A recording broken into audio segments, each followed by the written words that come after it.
Apa dia bilang jawabannya? Selama 4 tahun saya merantau Ustaz, memang saya tidak pernah pulang kampung. Saya bilang dalam hati, oh ini sebabnya bos. Sebabnya Bapak mau naik pangkat, ini ada anggota polisi. Bapak mau naik pangkat, tidak usah cari muka sama Kapolda. Bapak sudah punya muka yang baik. Kadang-kala kita cari muka, kita cari barakah, pergi ziarah kubur karena ini. Berkah hidup kita seorang manusia ada sama ibu bapak. Saya heran lihat pegawai-pegawai sekarang. Sama wali kota dia cium tangannya, ini siap. Sama mamanya nggak hormat. Siapa ajar? Mau berkah hidup, muliakan orang tua. Coba lihat anak-anak yang servis orang tuanya dengan baik, yang memuliakan orang tuanya dengan baik, insya Allah hidupnya tidak akan sengsara.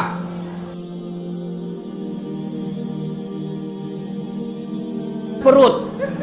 Auzubillah min zalik. Banyak itu kita baca berita begitu. Makanya tiap Jumat Allah ingatkan, hati-hati kau bos. Kamu Islam, tapi belum tentu kalian mati dalam keadaan Islam. Itulah sebabnya tiap Jumat Allah ingatkan kepada kita, wahai orang-orang yang beriman, ya ayyuhalladzina amanu taqullaha haqqa tuqatih wa la tamutunna illa wa antum muslimun. Janganlah kamu mati kecuali dalam keadaan beragama Islam. Wa qala idzan bismillahirrahmanirrahim, ya ayyuhalladzina amanu dukhulu fis silmi kaffatan wa la tattabi'u khutuwatis syaitan ya ayyuhalladzina amanu dukhulu fis silmi kaffatan wa la tattabi'u khutuwatis syaitan innahu, sesungguhnya setan itu musuh yang nyata bagi kalian. Nah, Islamlah secara benar, jangan Islam pencitraan, jangan Islam pura-pura takwa. Banyak kan begitu? Itu di Sulawesi saya lihat ya. Kalau mau pil caleg, itu para politisi langsung jadi ustad. Pakai songkok, pakai gamis, pegang tasbih, foto, pasang baleho 4x6. Kalah-kalah penampilan ustad. Begitu suruh ngaji, tidak tahu. Hancur kok. Ini namanya Islam pencitraan. Allah tidak senang. Jangan Islam mau karena politik. Jangan Islam karena mau pilkada. Jangan Islam dalam masjid jadi pedagang tukang tipu. Jangan Islam ketika Ramadan jadi penegak hukum suka disuap. Jangan seperti itu. Islamlah secara benar. Wala tattabi'u khutuwatis syaitan, dan janganlah engkau ikuti langkah-langkah setan, karena sesungguhnya setan itu musuh yang nyata bagi kalian. Dulu waktu saya kecil, mamaku bilang begini, kalau ada orang ceramah nak, lari semua itu setan di tempat itu. Itu dulu. Kalau ada orang ceramah, lari semua itu setan. Dulu. Sekarang, saat saya ceramah seperti ini, jangan pikir tidak ada setan di tengah-tengah kita. Ada setan di tengah-tengah kita. Bukan pocong, bukan uka-uka, bukan parakang, bukan juga popo. Tapi apa setan yang ada di tengah-tengah kita? Bentuknya handphone. Apa ibu? Apa? Orang sudah ceramah masih menggesek. Simpan dulu itu HP-mu. Dengar ceramah dulu. Datang dengar ceramah, download. 3-4 guru kok. Ayo simpan dulu, jangan ketawa, saya serius ini. Simpan dulu, itu setan itu, mengalihkan perhatian. Ada juga pura-pura foto. Pada dalam hatinya, lihat kok HP baru. Saya paling tidak suka kalau lagi ceramah di foto. Kalau saya lagi ceramah langsung di foto, saya berhenti dulu. Siapa tahu terbuka mulut kau foto bos, baru kau share teman Facebookmu, kelihatan semua gigi. Ayo kita dengar dulu dakwah. Simpan dulu. Wa qalaidan. Bismillahirrahmanirrahim. Innallaha wa malaikatahu yusalluna ala nabi. Ya ayyuhalladzina amanu sallu alaihi wa sallimu taslima. Sesungguhnya Allah dan para malaikatnya bersalawat kepada Rasulullah Muhammad sallallahu alaihi wasallam. Maka wahai orang-orang yang beriman, bersalawatlah kalian kepada Rasulullah dengan sebaik-baik salawat. Sallallahu ala Muhammad sallallahu alaihi wasallam, sallallahu ala Muhammad, sallallahu alaihi wasallam. Ini kalau saya salawat begini di Sulawesi, jamaah semua ikut. Itu di Sulawesi. Di sini dia lihat-lihati saya. Dia kira barangkali saya nyanyikan. Ayo salawat. Sallallahu ala Muhammad, sallallahu alaihi wasallam, sallallahu ala Muhammad, sallallahu alaihi wasallam. Ibu bapak, saudara-saudara sekalian, teristimewa Sahibul Bait Habib Lukman beserta anak beliau Habib Umar, spesial tamu kita hari ini Bapak Kapolda Kalimantan Timur, Bapak Haji Safarudin. Bukan yang penyanyi KDI dulu ya, bukan. Kadang juga itu KDI dulu, Safarudin namanya. Nah, ya. Ini Bapak Jenderal, insyaallah dilindungi dan dirahmati oleh Allah Subhanahu wa taala. Amin. Suatu ketika saya pulang ceramah di TV One Damai Indonesiaku. Dari Jakarta saya ke Makassar. Di pesawat saya matikan handphone, itu standar. Naik pesawat matikan handphone. Begitu saya mendarat di Bandara Hasanuddin, saya aktifkan handphone. Masuk SMS. 3 SMS berita duka bersamaan. 1, innalillahi wa inna ilaihi rajiun. Siapa yang meninggal? Teman SMP-ku di kampung bisnis TV kabel. Gangguan TV kabelnya kantor BRI. Tolong perbaiki. Dia datang perbaiki, naik ke atas atap, tanpa dia sadari dia pegang kabel besar. Kesetrum, tak lempar, mati. Insyaallah mudah-mudahan mati syahid karena lagi cari nafkah. Yang kedua, inna lillahi wa inna ilaihi rajiun. Telah berpulang ke rahmatullah. Siapa? Guru SMP saya. Guru SMP. Malamnya masih datang berjamaah di masjid Isya. Selesai Isya, tidur, pergi sholat subuh di masjid subuh. Selesai sholat subuh, tidak enak dia rasa, meninggal di dalam masjid. Selesai sholat subuh, insya Allah mati dalam keadaan Islam. Dia masih ada wudhu. Selesai sholat subuh. Yang ketiga, ucapan innalillahi wa inna ilaihi rajiun. Siapa? Suaminya sepupu 2 kali saya, Jalan Anoang, Makassar. Dia pensiun. Sudah pensiun, dia bilang sama istrinya, "Bu, kita pergi makan dulu soto Banjar." Kalau di Sulawesi Selatan Makassar ada soto Banjar paling enak dekat kantor pos. Tapi paling enak kalau Banjar sendiri yang bukan di sini, yang bikin di sini. Paling enak pasti di sini, aslinya. Nah, dia bilanglah sama istrinya, "Kita pergi makan soto Banjar." "Ayo, Pak." Dia bilang suaminya, "Ibu duluan pakaian," karena biasanya perempuan lama persiapan. Nah, ibunya lagi dandan, berpakaian, suaminya keluar sambil nunggu, dia keluar mau ke tangga, nyebranglah dia. Antara rumah dengan jalan raya ada jembatan, kira-kira sekitar 1 meter. Jembatannya kecil aja. Terpeleset, jatuh, meninggal. Masya Allah. Innalillahi wa inna ilaihi rajiun. 3 kasus ini masih muda, tidak sakit, sehat walafiat, meninggal dunia pada saat yang bersamaan. Apa hikmah dari sini? Saya ingin menggugurkan, saya ingin menghilangkan pendapat atau keyakinan yang selalu berkata orang mati harus tua dulu, orang mati harus sakit dulu. Biasanya kita ketika cerita kematian, anak muda langsung orang tua dia lihat-lihati. Yang sudah pensiun, yang sudah putih rambutnya, yang sudah susah berdiri. Oh tidak. Berapa banyak orang tua sehat walafiat, kuat, 90 tahun umurnya, cucunya meninggal baru belasan tahun. Ada lagi orang bilang orang meninggal itu harus sakit dulu. Tidak. Berapa banyak orang kita keluar masuk pergi besuk orang sakit, ternyata pembesuknya yang meninggal. Banyak seperti itu. Yang namanya kematian tidak harus tua dulu. Yang namanya kematian tidak harus sakit dulu.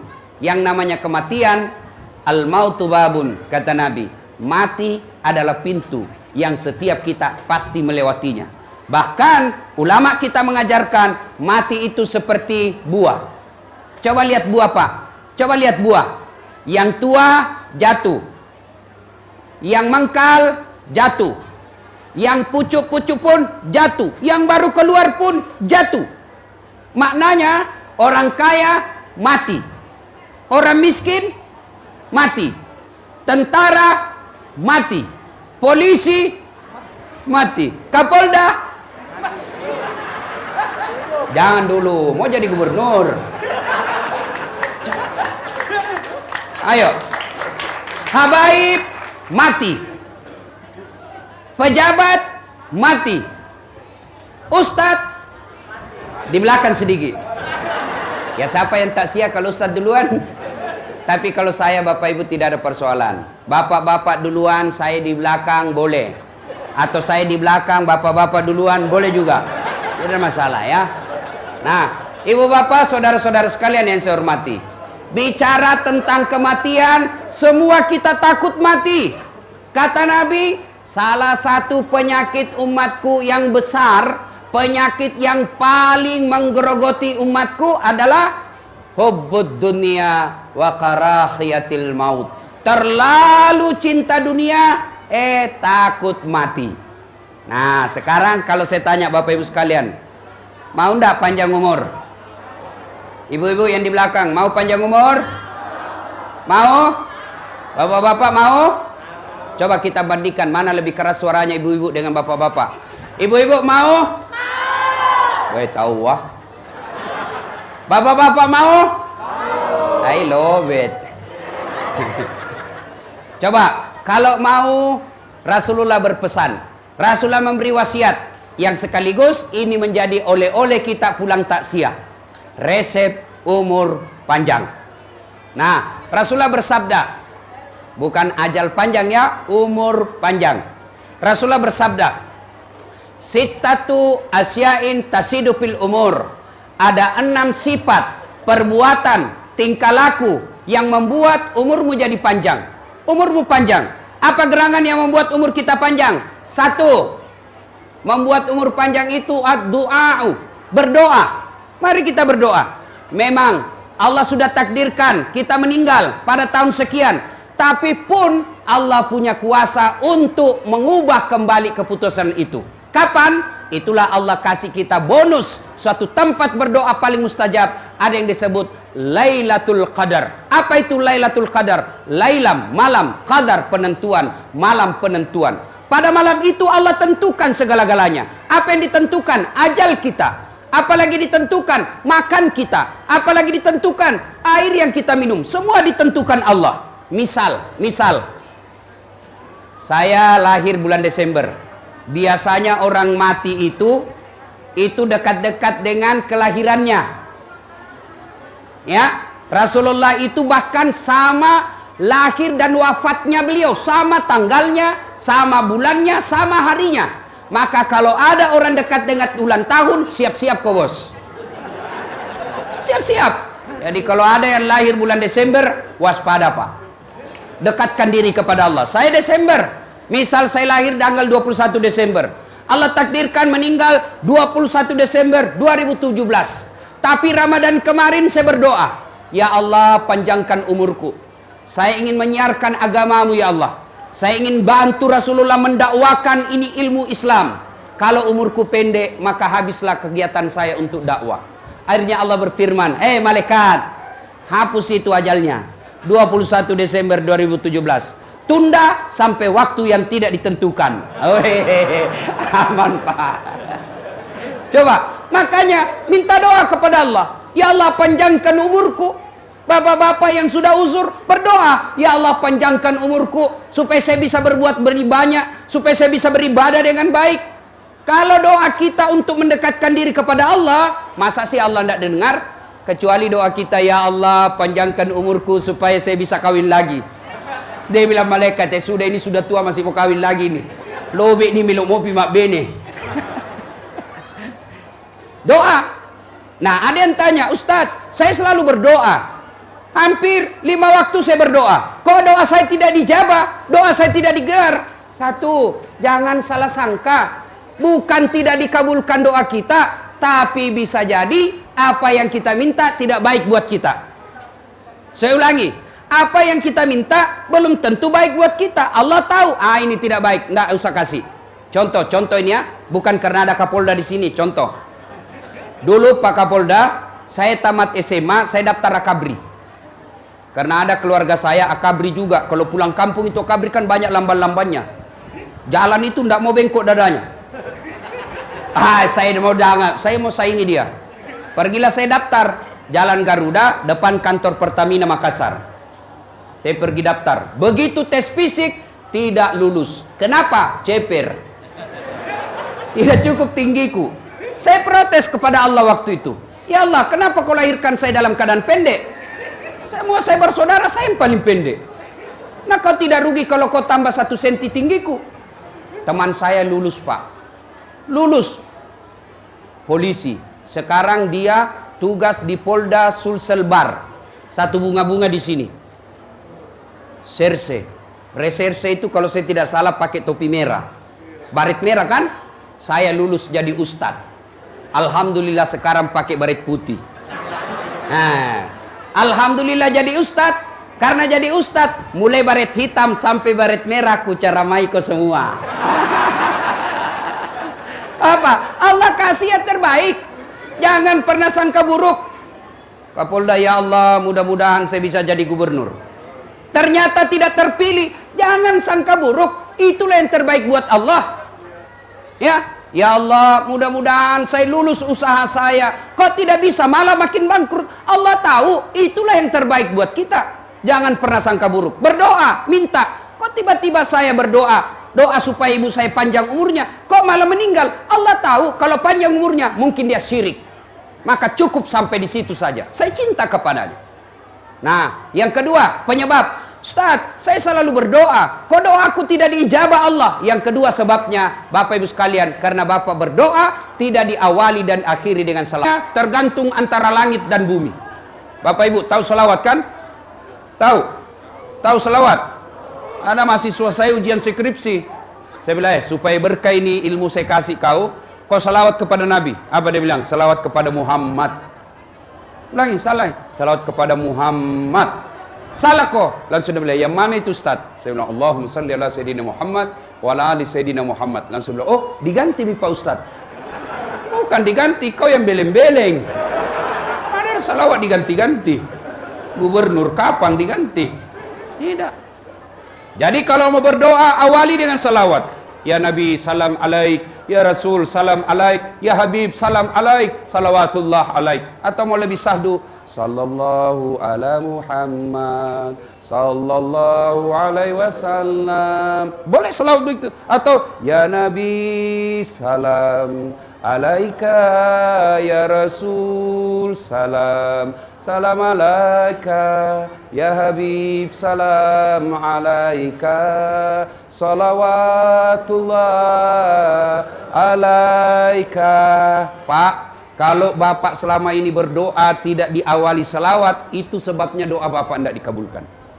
Kenapa? Syarat, password, pinnya doa itu salawat.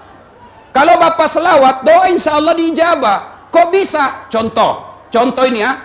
Bapak punya anak nakal betul. Orang sakit gigi, dia tumbuk tiang listrik depan rumah.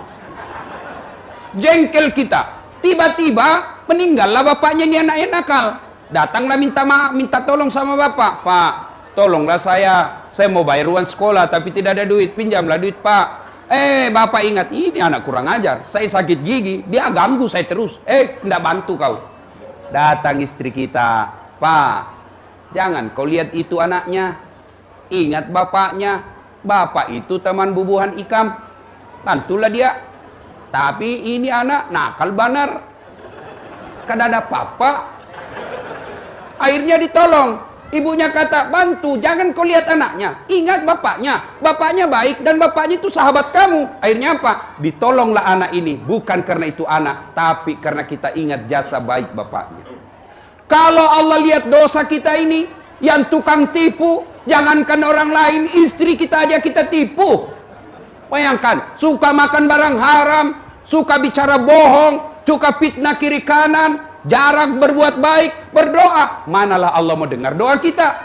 Tapi karena kita sebut kekasih Allah, yang Allah tidak cintakan langit dan bumi ini kecuali karena cintanya kepada Rasulullah, kita sebut itu orang yang dicintai Allah. Ya Allah, ya Rasul, ya Habib Allah, disebut terus-terus. Akhirnya Allah dengar doa kita karena cintanya kepada Rasulullah Muhammad SAW. Nah, doa ini yang pertama. Kalau mau umur panjang, banyak-banyaklah berdoa, minta kepada Allah. Alhamdulillah, Bib, sekarang ini umat Islam rajin berdoa. Hampir 10 menit berdoa. 10 menit lagi berdoa lagi. Tapi sayang, seribu sayang, di mana dia berdoa? Di status. Mau pergi suaminya berdoa, ya Allah lindungi suamiku. 10 menit kemudian berdoa lagi, ya Allah murahkan rezeki suamiku. Begitu 10 menit lagi kemudian, ya Allah engkaulah yang maha memelihara, pelihara suamiku. Di mana dia berdoa? Di status, di Facebook. Siapa ajar kita berdoa di status? Sibuknya itu Tuhan mau baca status tak? Coba.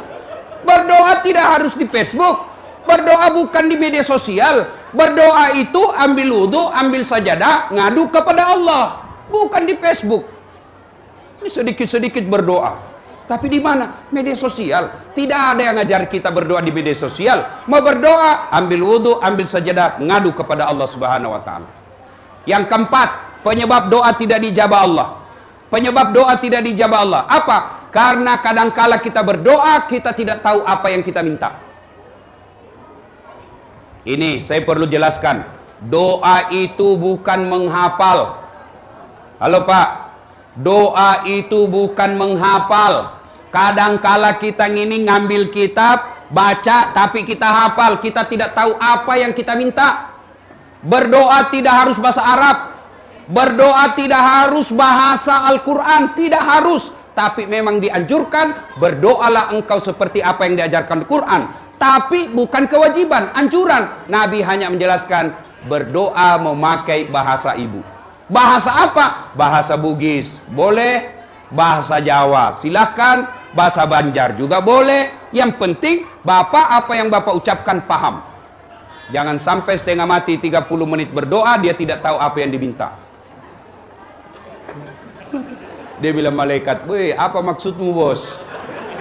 Kau mau doakan mamamu itu, kau minta hujan." Coba, tidak tahu apa yang dia minta. Makanya berdoa itu tidak harus bahasa Arab. Berdoa bahasa Bugis itu berdoa mapaletu. Bahasa gaulnya curhat. Silakan. Bahkan boleh berdoa begini, ya Allah, engkau sudah tahu apa yang ku mau, berikanlah. Sudah paling ringkas itu. Paling ringkas misalnya, ya Allah, kau sudah tahu apa yang kau mau, berikanlah saya. Ah, sudah, boleh Pak. Jangan ketawa, saya serius ini. Daripada Bapak panjang tidak tahu apa yang Bapak minta, malaikat bingung. Bos, apa kau minta? Lain di mulut, lain di hati. Kalau berkaitan dengan orang meninggal, apa yang kita minta? Satu, ya Allah, ampuni dosa almarhumah. Misalnya almarhumah ini. Satu, ampuni dosa. Dua, terima amalnya. Kenapa? Ada amal yang tidak diterima. Mana amal yang tidak diterima? Bersedekah bukan atas nama Allah, bersedekah karena kepentingan tertentu, maka Allah tolak. Ketika di akhirat kelak dia tanya, dia cari, ya Allah, mana pahalaku nyumbang jilbab? Ya Allah, mana pahalaku nyumbang tegel? Ya Allah, mana pahalaku nyumbang sarung? Kata Allah, yang bener aja bos. Kau dulu nyumbang itu kan mau dicoblos. Dan kau sudah dicoblos. Kau sudah dapat pahalanya. Kau tidak dapat apa-apa di sini karena kau menyumbang bukan mencari ridaku. Tania pamaseku usapa. Nah, Ibu bapak saudara-saudara sekalian yang saya hormati, inilah resep pertama, mau punya umur yang panjang, banyak-banyak berdoa. Yang kedua, kalau mau lagi berdoa, saya ulang. Yang 4 tadi, saya lupa ya. 1, kalau untuk orang meninggal, 1, ampuni dosanya. 2, terima amalnya. 3, lipat gandakan.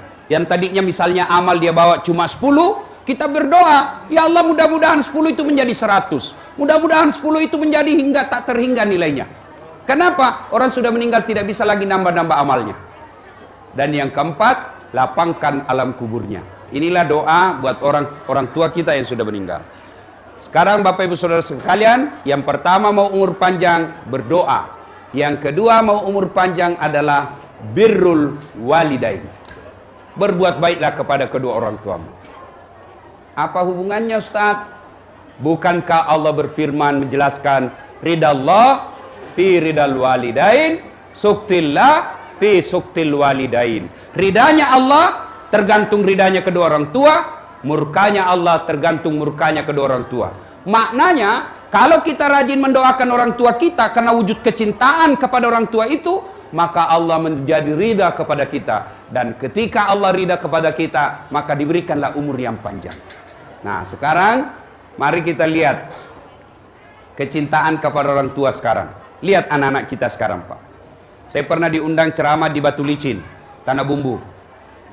Selesai saya ceramah, datanglah bapak-bapak, nangis di depan saya, dia pegang paha saya. Ustadz, doakan saya. Saya bilang, kenapa? Doakan saya Ustadz. Saya 4 tahun merantau dari Sulawesi. 4 tahun saya sukses, 2 bulan terakhir saya bangkrut. Andai saja saya bangkrut tidak masalah. Saya bangkrut meninggalkan banyak utang. Saya dikejar penduduk di sini mau dipotong karena utang saya banyak. Mobil saya semua disita. Saya bilang, baiklah, enggak usah cerita semua penderitaannya. Saya mau tanya dan tolong jawab dengan jujur. Jujur jawab. Bagaimana perlakuan Bapak kepada orang tua selama ini?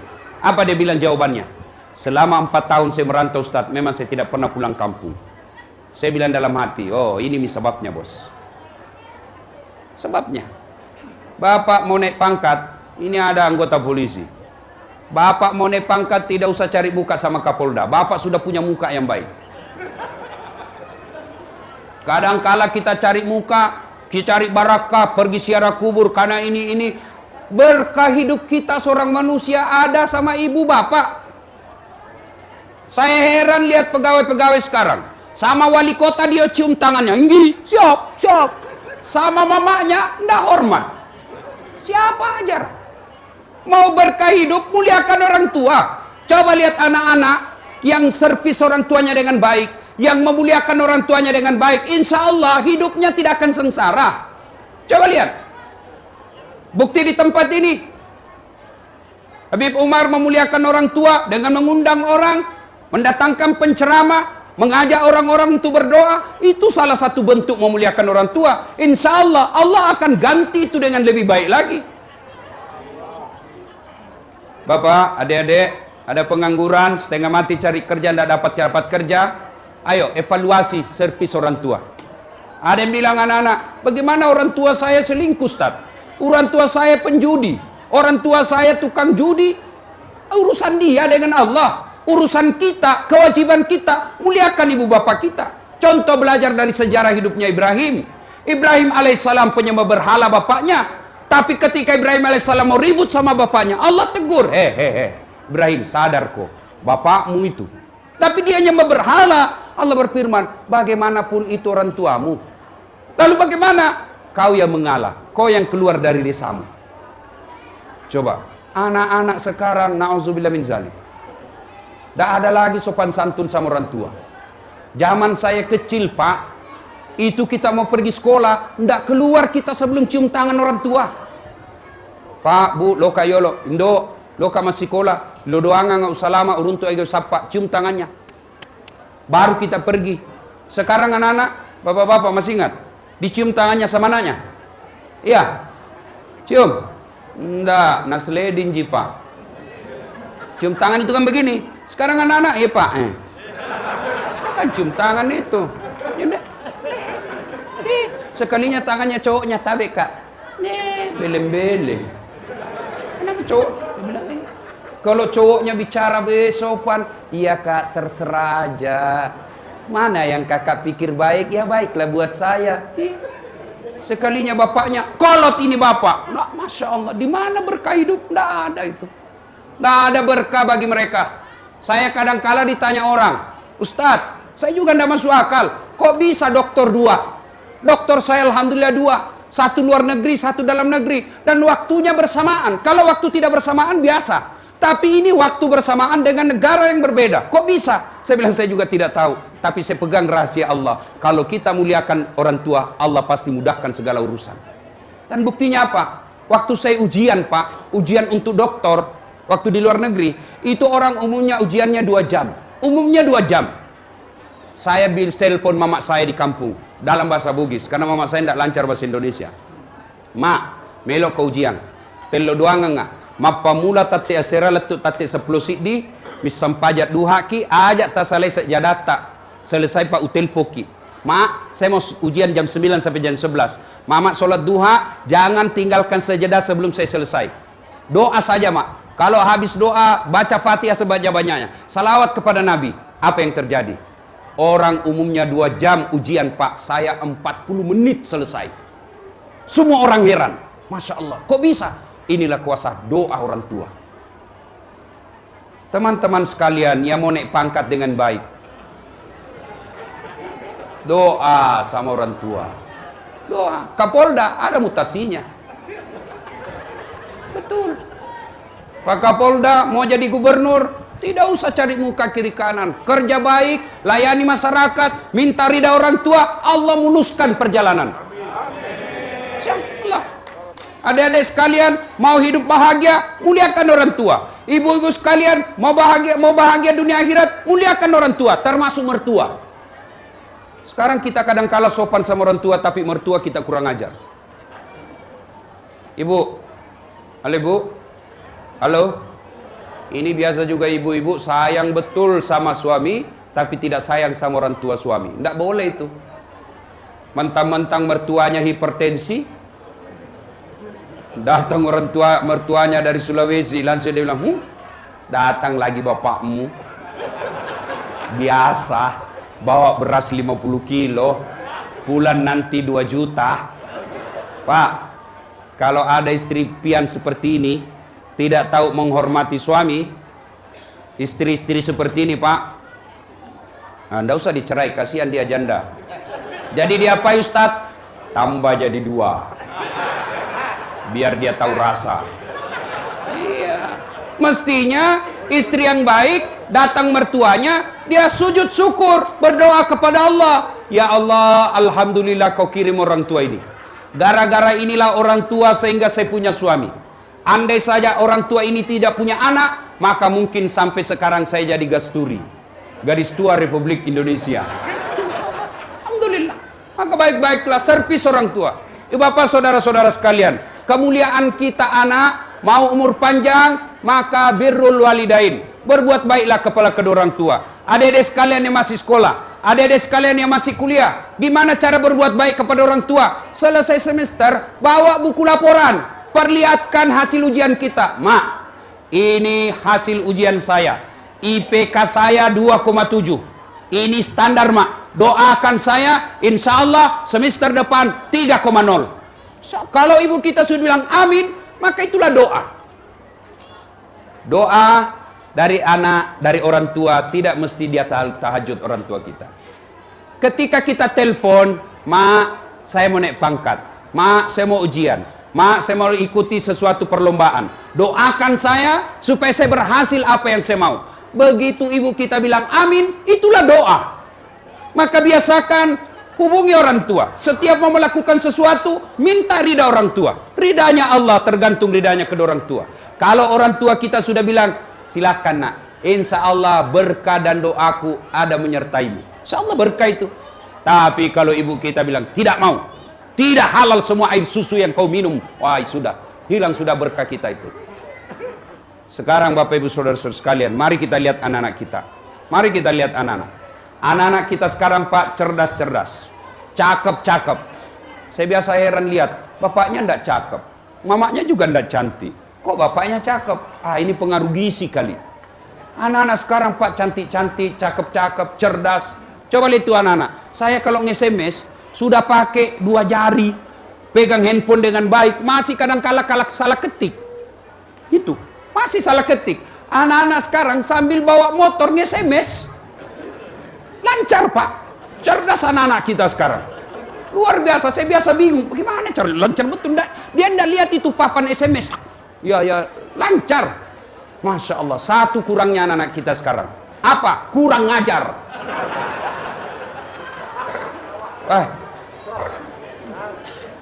Kita dulu bicara sama orang tua, Nggak berani kita lihat matanya. Takut betul kita sama orang tua. Sekarang anak-anak dipelototi matanya, apa dia bilang? Kenapa matanya, Pak? Nah, sekarang kenapa? Apa sebab anak-anak kita begini? Apakah sepenuhnya salah anak? Tidak. 90% salah orang tua. Ini pasti ada hubungan Habib Umar dengan almarhumah. Dengan baik, insya Allah anak juga akan sopan sama orang tua. Tapi kalau orang tua tidak pernah mendidik anak dengan baik, maka jangan heran anak juga kurang ajar sama orang tua. Ayo, saya ajak kita hafal doa kebaikan orang tua, doa anak untuk orang tua, hafal? Hafal? Coba kita baca sama-sama. Bismillahirrahmanirrahim. Allahumma gfirli warhamhuma. Ada yang tahu artinya? Ya Allah, ampuni dosaku, dosa kedua orang tuaku, sayangilah mereka. Garis bawah ini, sayangi mereka sebagaimana mereka menyayangi saya dari kecil sampai sekarang. Garis bawahi, sebagaimana mereka menyayangi saya. Kalau kita menyayangi anak tidak sayang, maka anak pun tidak akan sayang kepada kita. Maka saya heran, ada mahasiswa saya curhat sama saya, Ustadz, ibu saya sakit kok tidak ada perasaan sakit dalam hati saya. Ibu saya sakit kok rasanya biasa-biasa saja. Tapi ketika pembantu saya sakit, saya mau langsung pulang dari kelas. Kenapa? Karena ternyata memang pembantunya lebih dekat daripada orang tuanya. Bagaimana anak kita mau cinta sama orang tua? Siapa yang didik anak kita? Orang yang bukan hubungan keluarga. Tinggi sekolah bapaknya, tinggi pangkat bapaknya, yang didik anaknya. Anak orang tidak ada pengetahuan. Anak-anak kita dulu bagaimana tidak baik akhlaknya, karena memang orang tua cinta kepada anak. Mendidik anaknya baik. Semua yang dulu-dulu tidak semuanya jelek. Ada yang bagus kita contoh, terutama dalam mendidik anak. Apa itu? Contoh. Waktu saya kecil, kita mau tidur itu satu tempat tidur, 3 orang di atas. Apa manfaatnya? Ada jadi mata-matanya orang tua, ada jadi intel.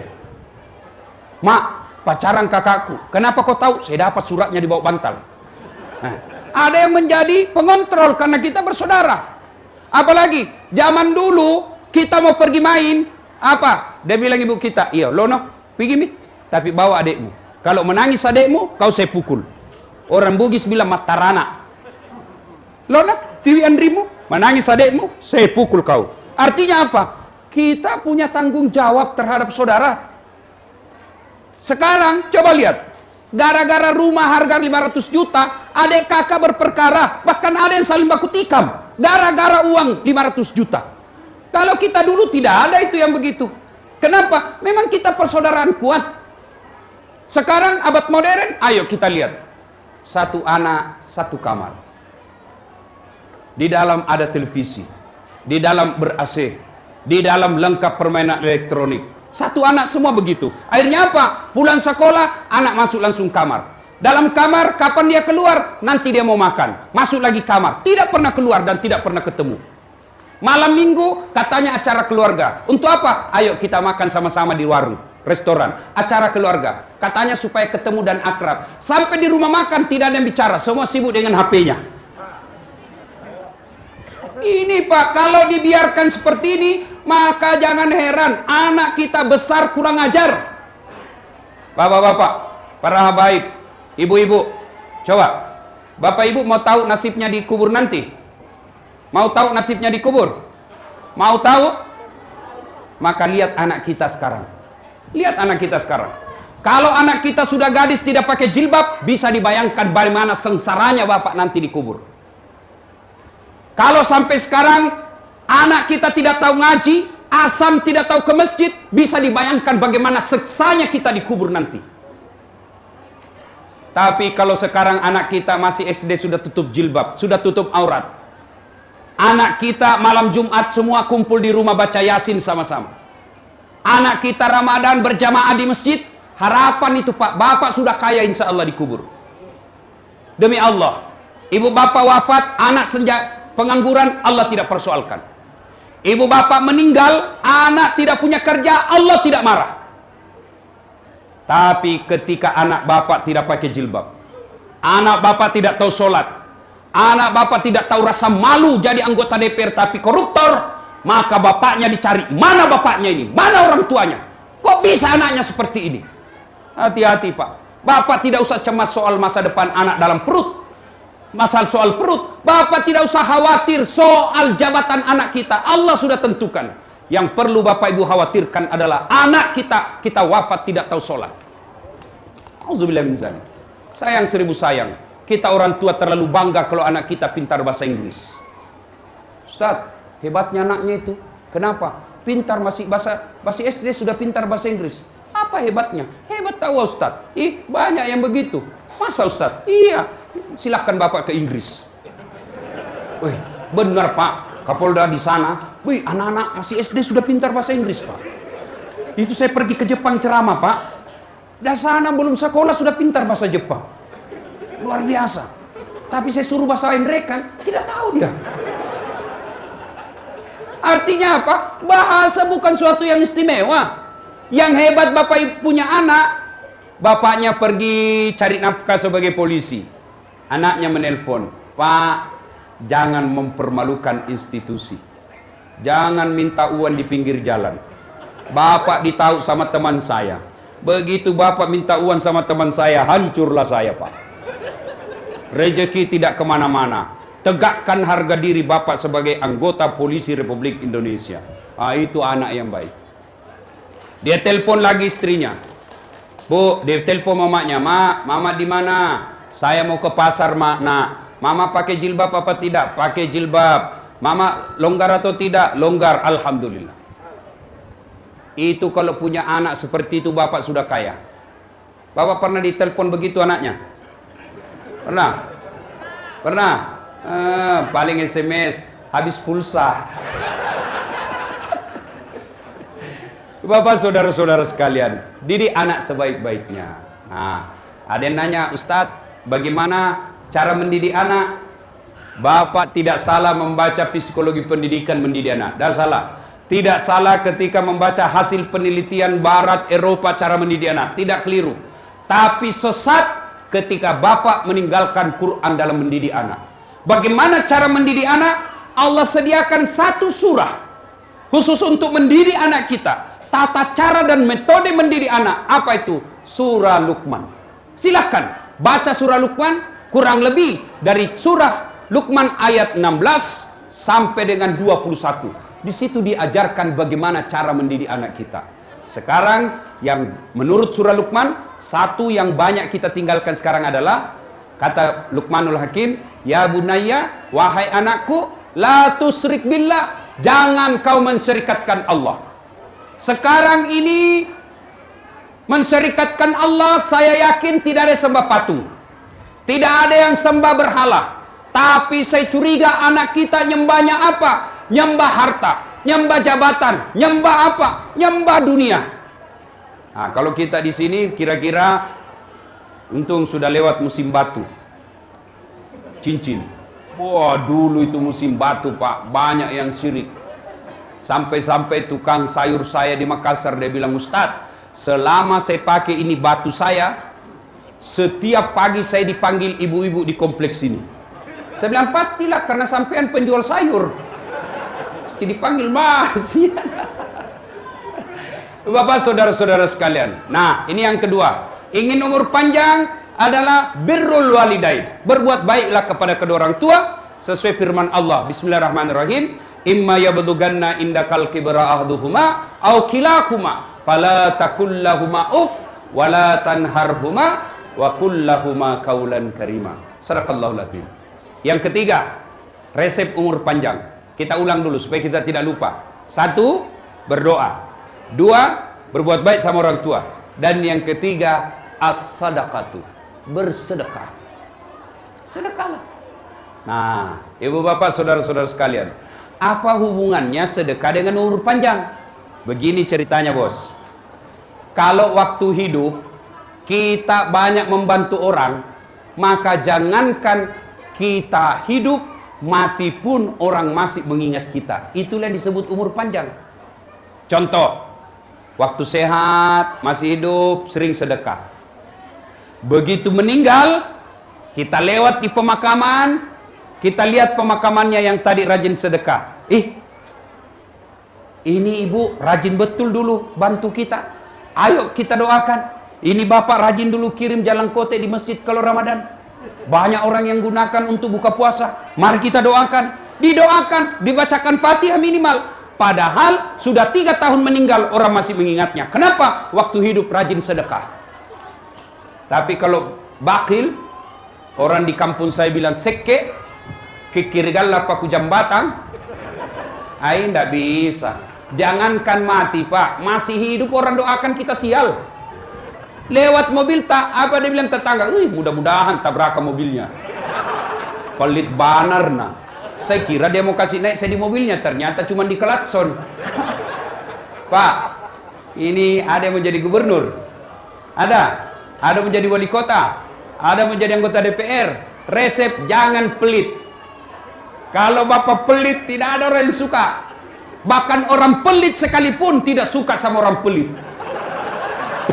Percaya itu pak.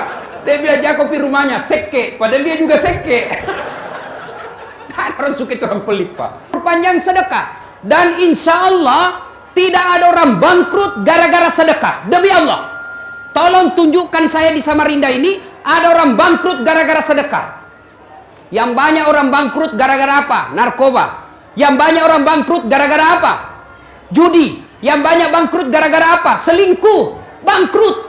Tidak ada orang bangkrut gara-gara bersedekah. Tidak ada orang, Ustadz, itu rumah di sudut, kaya betul dulu itu Ustadz. Tapi karena dia bangun pesantren, dia suka bantu orang susah, dia suka sedekah, bangkrut Ustadz. Tidak mungkin. Coba, contoh. Quran menjelaskan, kau belanjakan hartamu di jalan agama Allah, ibarat menanam 1 biji, lalu tumbuh 7 bulir. 7 bulir itu 7 batang. Dan setiap batangnya mengandung 100 buah. Artinya, 1 kebaikan Allah balas 700 kebaikan. Itu janji Allah, bukan janji caleg. Kalau caleg pak, waktu kampanye Anda boleh kita dijanji sorga, dijanji kita juga sorga pak.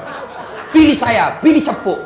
Satu kampung kita, sama-sama Bugis. Pilih saya, ini kartu namaku. Kalau saya menang 24 jam, telepon saya bantu. Begitu terpilih, dia ganti nomornya. Hancur juga pak. Kita juga bego pak. Sudah tahu tukang tipu, kita mau pilih. Hanya gara-gara sarung. Bapak-bapak, saudara-saudara sekalian yang saya hormati. Nah, satu contoh. Ini contoh, saya ngalami. Baru-baru. Saya pergi ngambil cucian saya di laundry. Tiba-tiba saya dapat rezeki. Saya kasihlah tukang jaga laundry. 100 ribu, 4 orang. Cak, 4 orang. Berarti berapa keluar uang? Berapa dek? Berapa? Saya kasih juga tukang parkir 50. Nah ini, gembira betul. Berapa uang saya keluar? Berapa? 450. Pergilah saya. Selesai itu, tiba-tiba menelpon ajudannya Edi Baramuli, tokoh masyarakat Sulawesi Selatan. Tapi Ustadz, ada salam dari Puang Edi. Puang Edi siapa? Edi Baramuli. Oh ya, bagaimana kabar beliau? Sehat walafiat. Ustadz, di mana saya boleh temui? Saya ada di kantor sekarang. Sudahlah, dia ke kantor. Tiba-tiba datang bawa amplop. Tapi Ustaz, ada salam dari Puang Edi. Ada apa ini? Siapa tahu ini gratifikasi. Mana ada Ustaz gratifikasi? Jangan, saya tidak ceramah jangan. Pada dalam hatiku, cepat sudah. Wah, langsung pak. Sudah, pulang, saya buka amplop. Amplop saya buka. Berapa tadi uang saya keluar? Pagi-pagi, berapa? 450. Sekitar jam 4 sore, Allah langsung ganti. Saya buka amplop. Berapa isinya? 15 juta. Padahal tidak ada upaya yang saya lakukan. Hanya bersedekah. Ada lagi contoh. Contoh lagi ini. Saya pergi kampus.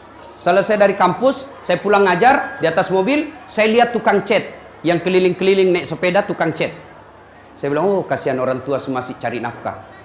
Saya bilang sama sopir, singgah, kasih.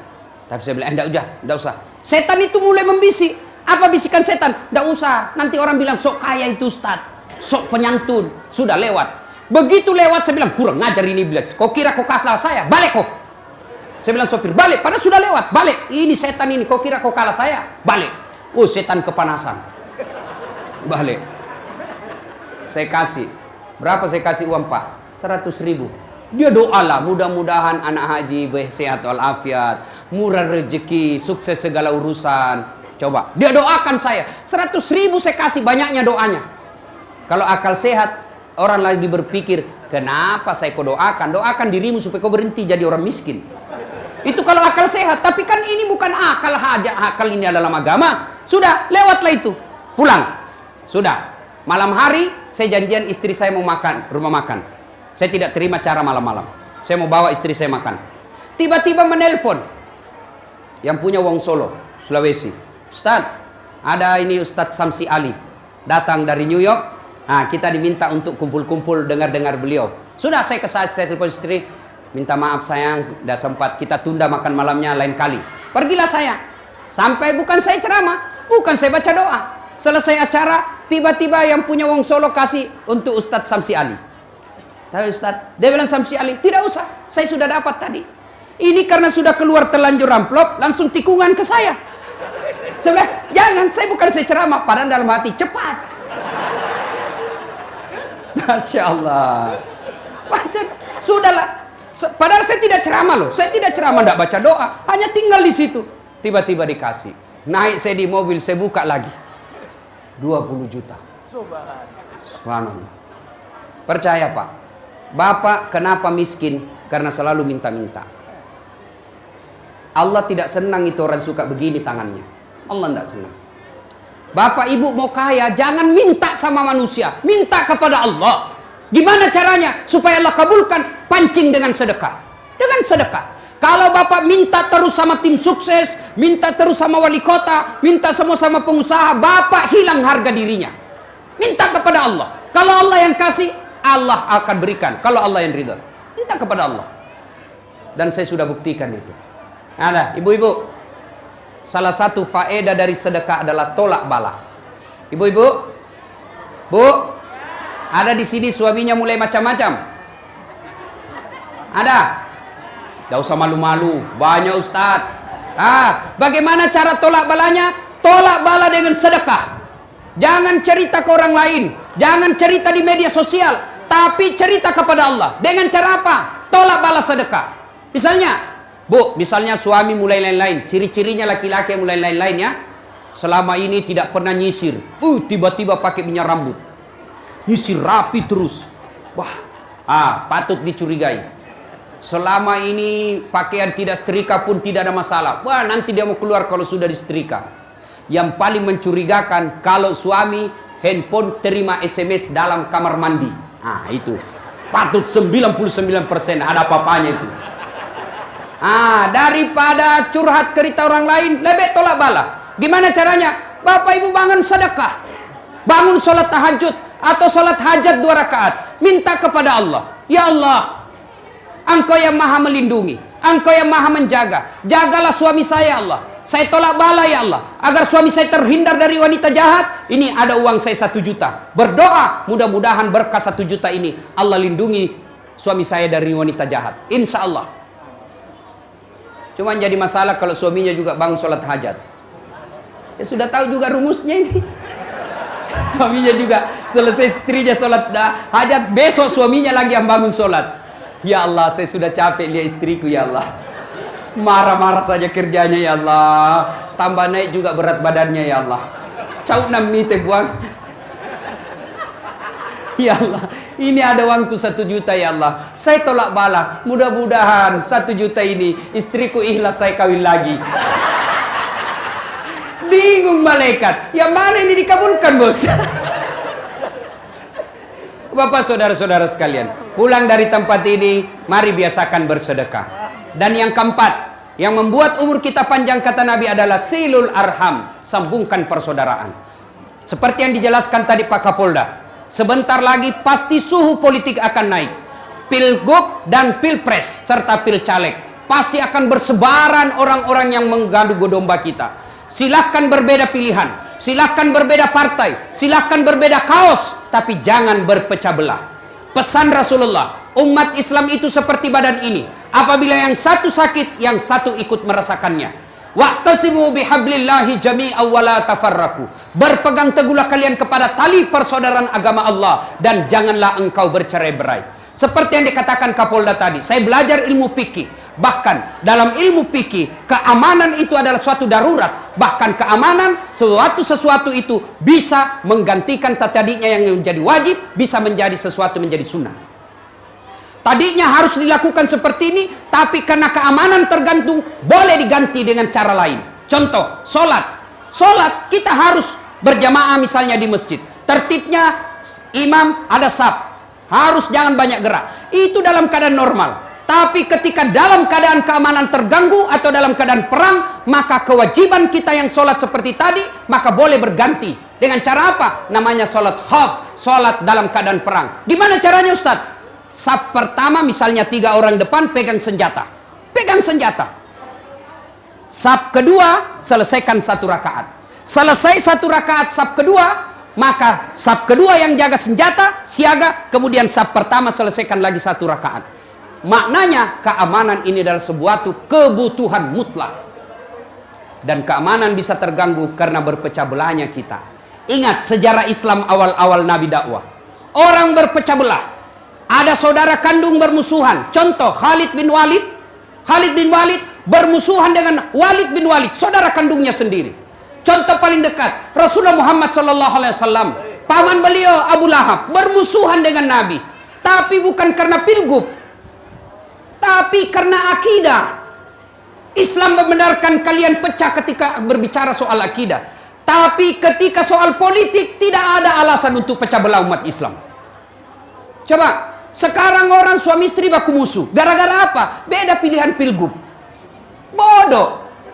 Orang mau dilantik kita yang baku musuh. Nah kasih kau gajinya. Lebih siapa calonmu? Ini. Siapa calonmu? Itu. Silakan. Umat Islam ini tidak boleh berpecah belah. Mau umur panjang kata Nabi, silul arham, sambungkan persaudaraan. Bapak saudara-saudara sekalian.